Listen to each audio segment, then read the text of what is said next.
G'day guys. Oh, it's been fun and games trying to write up anything with X in it again. But anyway, I'm going to do this video. I'm going to go and do a deep dive on the X Coil. And this is a picture from Adam Aiken on his website, which is on tollnix.com. He has a lot of interesting stuff on his website. I had a good talk to him today. I had a talk to him for about 1 hour, and we talked about a lot of stuff and had a few laughs about various things, as you could probably well imagine anyway.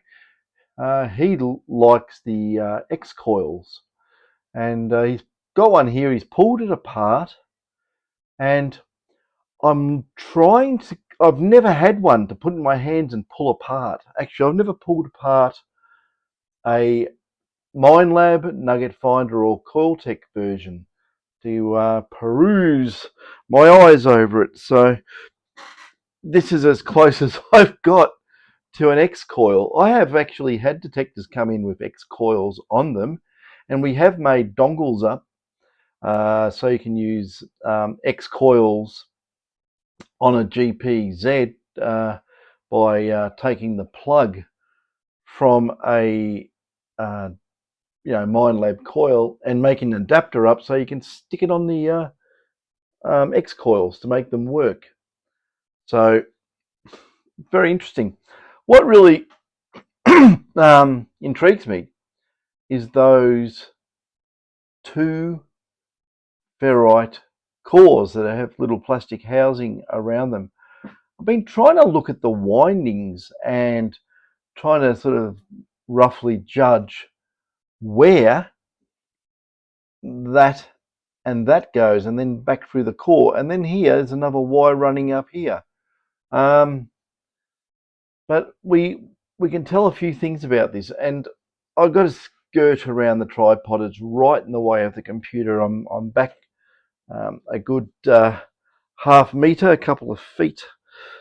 So we'll get in here and have a look at his site with this strip down of this coil. So there we go. You can see it's got some TDK tubular ferrite suppressors in there, and in my humble opinion, they look like they're going to the receive winding. Okay, I hope you can see my mouse cursor. It is black. It's very small, of course, but it does go onto the receive windings. As far as I can tell, I might be wrong. I might be right, but it's a very small wire here and there. It looks like the same size as the receive wires there and there. Oh, if I go fast, I can make the thing bigger. So that's probably how I'll do it. I'm having a good look at this, and I've noticed a couple of things. We'll go back out a little bit. So there's your transmit winding here. It's big, thick Litz wire. It's probably the same in most of the coils. Now, I will tell you something about the configuration. And I've said this before. When you bring a coil in and make it more narrow, it is more sensitive to surface gold, but it loses depth because it is no longer 100% efficient. When you want to pick up a small target, right, and it retransmits or re-radiates, should I say, not transmits, but re-radiates the energy that it has absorbed when the transmitter turns on, it wants to spread out and normally equally in all directions. Okay, so what happens in the middle here when you have a target? Okay, it can go here, it can go there, it gets that really well, but then you've got this big distance out here. Okay, there's nothing efficient about this big distance out here. If you want to get that small target better, this big coil should be a round circle like that. It just should be like that. And that's on all these coils. This oval shaped elliptical idea is a compromise. It is not perfect at getting all the energy from a small target, nor is it perfect getting all the energy into a big target. This bit here, you could say you do have field cancellation between these two relatively straight sides, but because of the overall extended size this way, you will get a blade type pattern. But the thing is, this here may be giving a fringe effect on a deep target.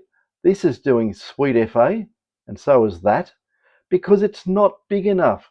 It needs to be out here to get a big, well, it's not receiving, it's transmitting, but you want to couple as much energy efficiently into the target, be it small or big, and what depth. All these things cannot be done with one coil efficiently. It cannot happen. It needs to be the small target needs a small coil, and it should be round, and the big target at depth needs a round coil as well. You want the intercepted return signal or the return energy hitting a coil equally around the perimeter or around the diameter of it, or around the circumference, depends how you want to say it. Even these receive windings here. I'm just having a good look at them, and it's basically operating. I will say it's in my opinion, because I know what happened last time, that it's actually operating like a dual double D. And because these must be in phase with each other, the receive coils, it is giving a receive pattern with this one and that one at the same time. So you've basically got double the pickup.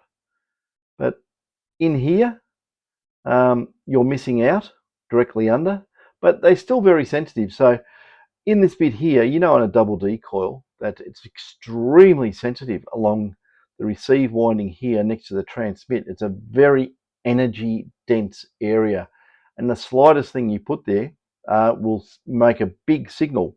So it is relative like a double D.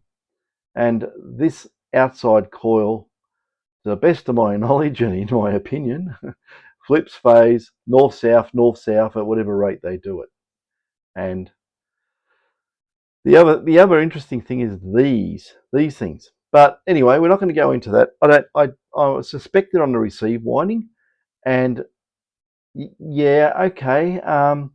These normally are put inside detectors to stop the detector generating spurious harmonics from its square wave transmitter, right? I don't know. Well, look, I've done this, right? I did this years and years ago, but what I found, depending on the grade of ferrite, it would have either a positive or negative effect. And what I discovered, like ferrite is very, very reactive at these types of ferrites are very reactive at very high frequencies. And the very high frequencies are not normally picked up by things of this nature. Big high capacitance coils into relatively high capacitance cable, it doesn't transmit, the signal into this and then it goes up. Anything probably above, I don't know. I have tested them. I think anything above 20 megahertz is having a hard time getting up. So my question is, why put these here? Okay, don't make sense to me. But it may have some effect on the overall operation of the coil, because, like I say, I didn't design the detector. I didn't design the coils. I'm just observing, as someone who's had a lot of experience in making coils. So we'll delve in a little bit better, a little bit more, okay? So there it is. It's all embedded in goop, whatever that is. I don't know what it is. It could be a hot melt. It may not be. I don't know. Do we know what the dielectric constant of that stuff is? Does it go in the core and flood through the core, changing the dielectric of the wires? Well, basically from air in the core to the, having an effect, slowing down the signal, adding more dielectric to the whole structure. Is this stuff? I don't know. I'm saying, everything adds capacitance. The higher the dielectric, the greater the capacitance, and the greater it reduces your fast signals, right? So I don't know. Here, it looks like there's nothing in here. I'll just make that big. There we go. Nothing in there. And it comes out here and basically runs off that way to that way. There's another wire in here. And we go down here. There's more pictures. I don't like all this yellow goop over the windings. If it gets in the windings, it adds dielectric loading, it adds capacitance, it slows down the coil, and it actually reduces the signals that are very, very faint or very, very fast. It reduces the recovery. And there we go. I saw something from Adam. There was something there, but he sent me some information anyway. As he says, so while this really doesn't reveal too much about the X Coils secrets into making their coils the best in the world, best in the world, lightweight and stable. They are lightweight. They're a lot lighter than the Minelab version, I'll tell you that. But that's the only one I've ever picked up, because that's what I get supplied the 7000s when I do modifications. It usually comes with a big clunker of a Minelab coil. Yeah, anyway, there we go. So what we can do on this, and I can point out some things, and some of it is reminiscence of videos I put up, I don't know, 10 to 14 years ago. That's how far back it goes. It goes back to the time when my hair had some more color to it. Anyway, we're having a look at this. Now, I want to find a good picture on the winding. There we go. Have a look at the TX winding, right? Even though it's got goop all through it, I don't think the goop is all the way right around the coil. But one thing you can tell is the structure of the windings. If you have a look, they put little bandings. It looks like little bandings to me. I'll make this big. There. You can see it on the white, the little thing I'm jumping around, just there. Banding. What that is actually doing, and as far as I can tell, just my opinion by looking, and I just bumped the camera, sorry, that there is an air gap between the winding here and the next winding and the next winding. They've air gapped it, but they've also filled it with something which you need the thing to be stable, of course, but we don't know what effect that goop, whatever it is, glue, goop, whatever, we don't know what that's having on the interwinding capacitance, because this will have a greater dielectric than what air has. So to make a really good coil, all this bit here, however it's done, should be stabilized and the windings not move but be in air. 1/3 the diameter of this wire winding, spacing there of 1/3 diameter to the next one, and so on. That gives the most efficient coil winding. If they're all bunched up together, you'll lose return signal. If this was a mono, of course, you would lose return signal. and it slows down the transition stage from one state to another. It has to overcome that integral capacitance. So it's one thing to be aware of.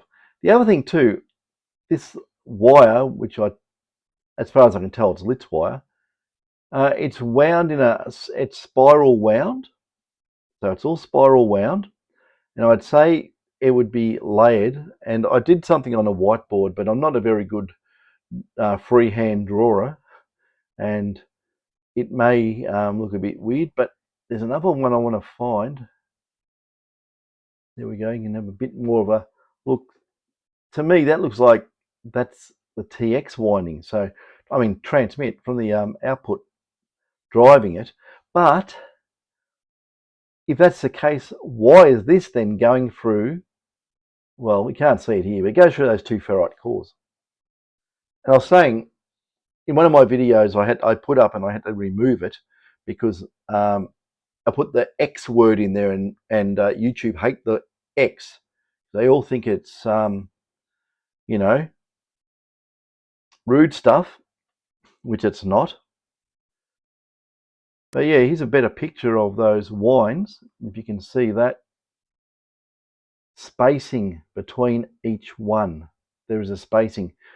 There is a absolute formula for working out the spacing, and you need to space it this way, and you also space it on the next layer down and space the same. Now let's have a look at the receive wires here. Now this is my opinion, and as far as I can tell, okay, you see here, it's all nicely braided, and it has got some air gapping between the receive too. I don't know if it's like accidental or on purpose or what. I don't know if it's a layer of varnish or polyamide or whatever on the windings. But have a look at these bits here spiraling around. Now, I don't know if that's conductive or not.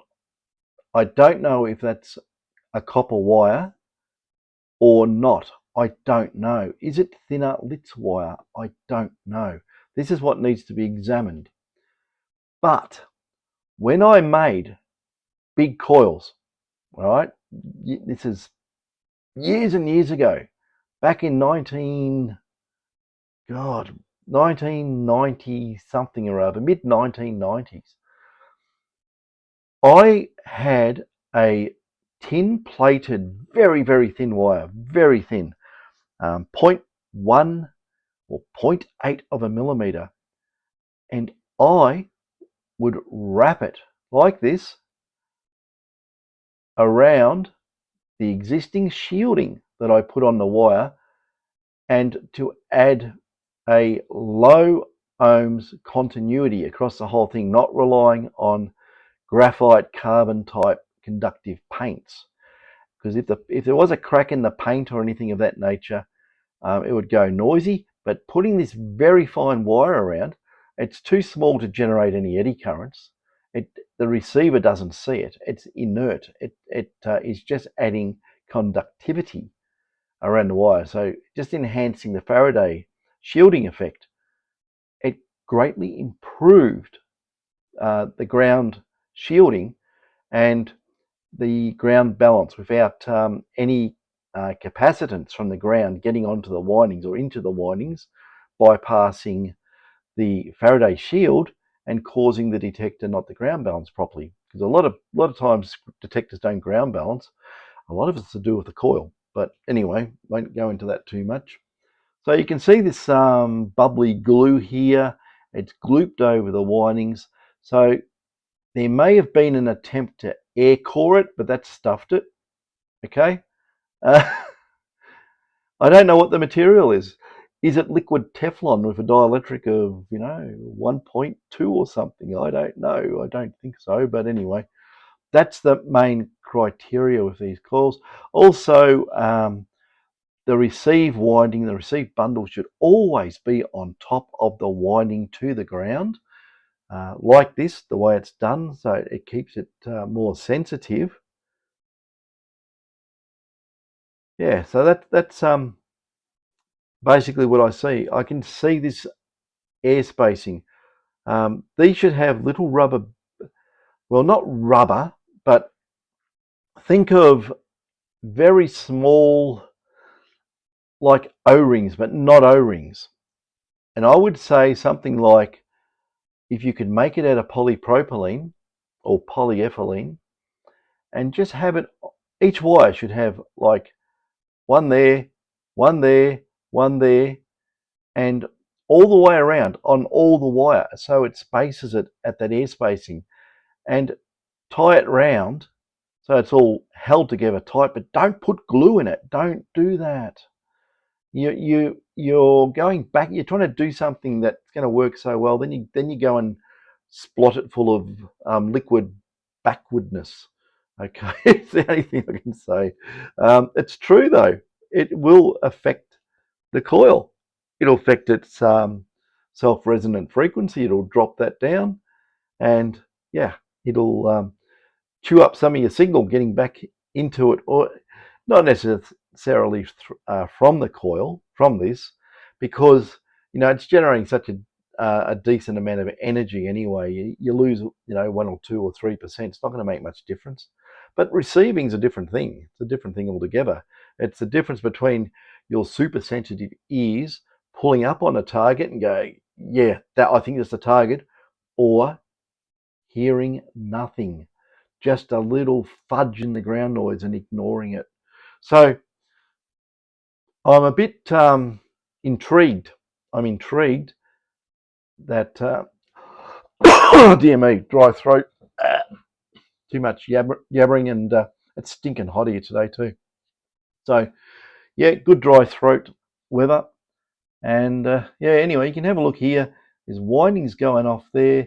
There's black wires there. Do they go into this? I don't think so, but they could.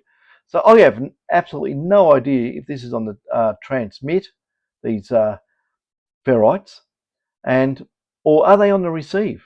So they're trying to eliminate high frequency interference coming in on the coils, or I don't know. I really don't know. Or are there joins in here and they're trying to reduce the join reacting with the ground and coming back as, or being looked at as a metallic signal, or from a metallic target? If you've got a big solder joint in here, it could be it. Is it? I don't know, because I can't get my hands on one to rip it to pieces and find out. So in all regards, these coils, the design does work. It's an absolute compromise, as it is in every double D design. Someone made those OO coils or triple O coils, trying to get away from this. That was a step in the right direction. But the thing is, as well, when you get away from your transmit coil and you have your coil over here, like if I can make that big over here, the signal from the target has further to go out. So, like I say, it's compromises. So what you do is you bring the side bits out, but then you may lose some sensitivity to small gold. But the thing is, what I would do, this is my personal opinion, I would have one of these set up. Now, I'm just looking at the geometry of this, and I know how the thing works. I know how it works. And there's some absolute brilliant changes of this geometry here to get a really good all-round coil. And I'm not talking about spiral windings and that, because they're optimized for nothing, right? A spiral winding is optimized not for deep gold and not for shallow gold. If you want shallow gold, small gold, use a small coil. Use this, but make it small. Use this, make it big, for optimization on the type of gold you're getting. Even though these coil designs, they work all right, it's the only thing right? So, you take it for granted. Um, the 7,000 detector's damn sensitive. I was really surprised on our 4 gram test piece that I buried the other day. This type of coil, same as it was actually a Mine Lab coil. It was the one that comes with it. What is it, a 14? And I, I was comparing it against, well, it's totally different detectors, but not really. I was comparing it against the SDC 2300. And then I went over it with one of these, and this is a much bigger coil. The 2300 was hard pushed to hear that target. It is a hard target to hear.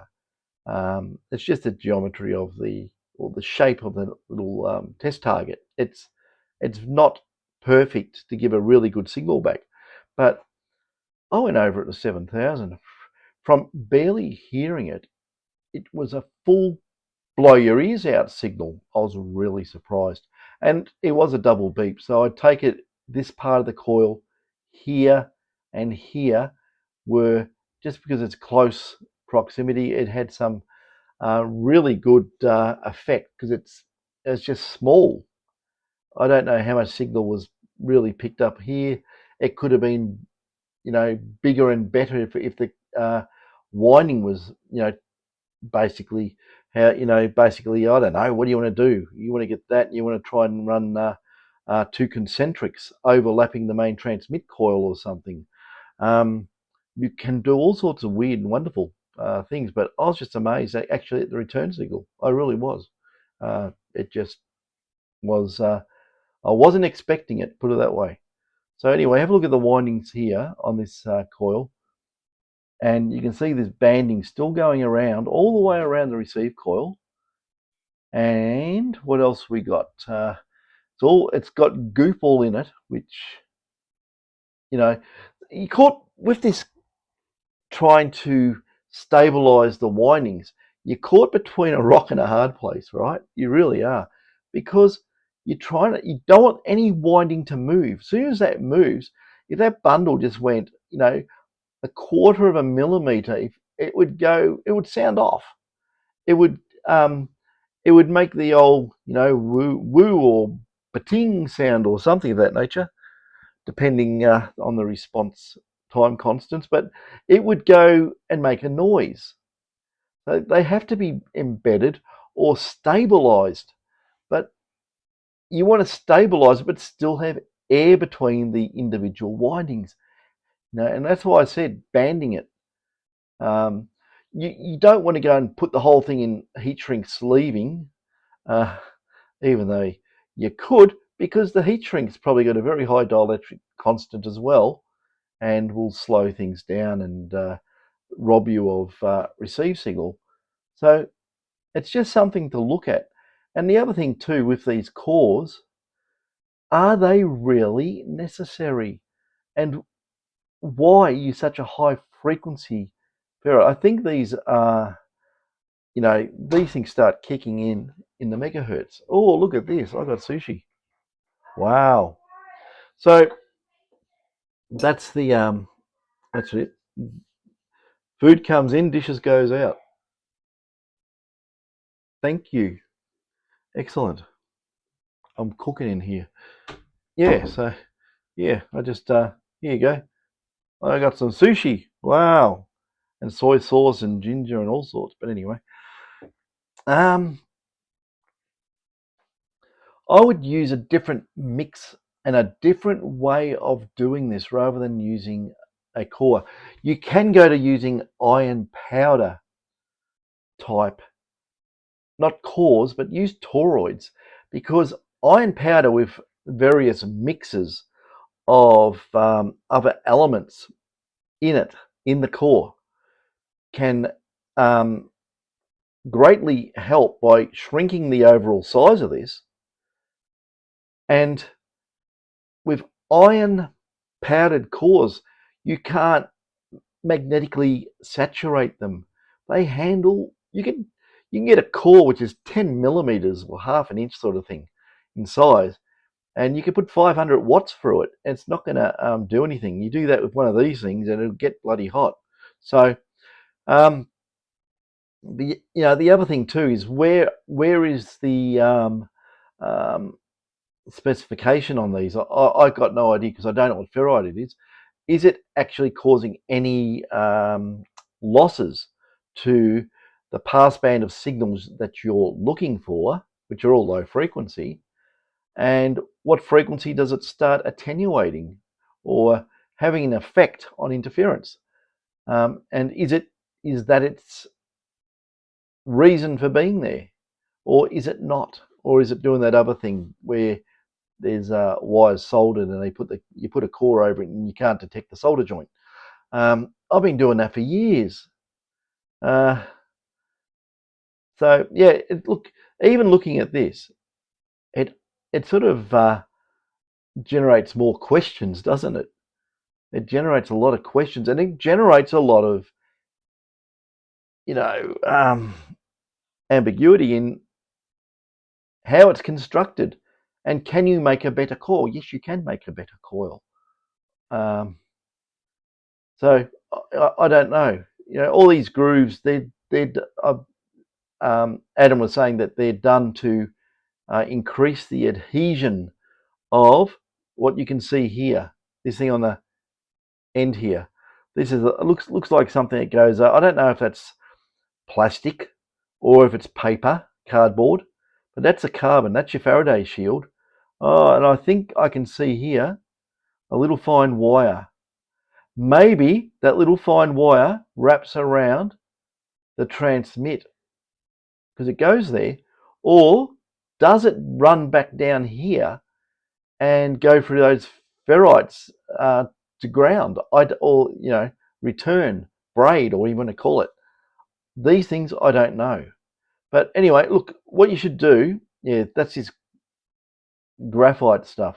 It's obviously been flipped because these bits here must have been sitting in those cutouts. So if you want to have a good look at these high-res photos, what Adam's done, they are high-res. I can really zoom in on these. It's amazing. I just didn't want to zoom in so far that it obliterated the whole screen. But you can have a good look. And I really have had a look, and you can see the individual strands, but I can't work out what things are. That to me looks like a single copper wire wrapped around, and if it is, I would have made that thinner. That's just my personal opinion. But anyway, if you want to go to his site, okay. Well, you can just go. I'll tell you what it is. I'm going to put it in the link anyway. But it's Tolnix, TOLNIX.com. And obviously there's a whole heap of links in his site, which this is based, everything's on GPZ -7000 X Coil magic. But just go on to the tolnix.com, and it's got a sidebar menu, and you can click on whatever you want. Got a heap of info on various things. He's redoing his website. He had a fire, and all his stuff got cooked, and he's rebuilding, and he's resetting up his website as well. So there's lots of information on there about do-it-yourself battery systems and what was it? Water heating to bolster your temperature of your water, so you don't have to pay so much heating water and stuff like that. So it's a good site. So that's basically what I can say. I don't know why this thing's popped up. 170 people have tried to profile and track me. Fantastic. Okay. So I'll just refresh that. It probably won't go away. No, it won't. Oh, there we go. But anyway, if you have a look at his website, domestic hot water, heating pools and spas, wind power at home, solar electricity, do-it-yourself battery wall. So he's got all this stuff here. That's the menu, how it all looks, and that's the bit there. That's what you'll first see when you get onto this about the X Coils. So he's done a good job. He's done a good job. It's thrown a bit of light on things. You can see how they're put together. I don't even know if it's an old coil or a new coil. Do they do it differently? I don't know. Can't know everything. Impossible to know everything. Yeah. So that's that on that. The other thing too, I have. I'm not going to do it on this video. See, nearly caught myself going off on a tangent again and talking about something else. But I'm just going to stick this on this X Coil 7000 stuff and leave it there. I'll make another video. I can make, I could generate 10 videos a day, easy, all on different subjects. And, some of them be boring as bat droppings, and some will be a bit more interesting, But that's that. So anyway, I'll leave it there. I'll upload this. Tell me what you think. If anyone out there has got a busted coil or an old Mind Lab that have chopped the cable off and they don't want it, chuck it my way, because I'll pull it apart and do a real good analysis on it. We can actually, if I actually had one, I can measure all the parameters of the coil. We can measure, everything about it. The resistance, the interwinding capacitance, leakage, all sorts of stuff. We can measure it all and work out ways to improve it. So, yeah, if you've got a busted old coil, try it my way. Pity I missed out on those coils that went to the Bendigo tip. Damn it. Yeah, got discovered too quickly, and it was all recovered. So I was told. Anyway, that's that. Catch us later.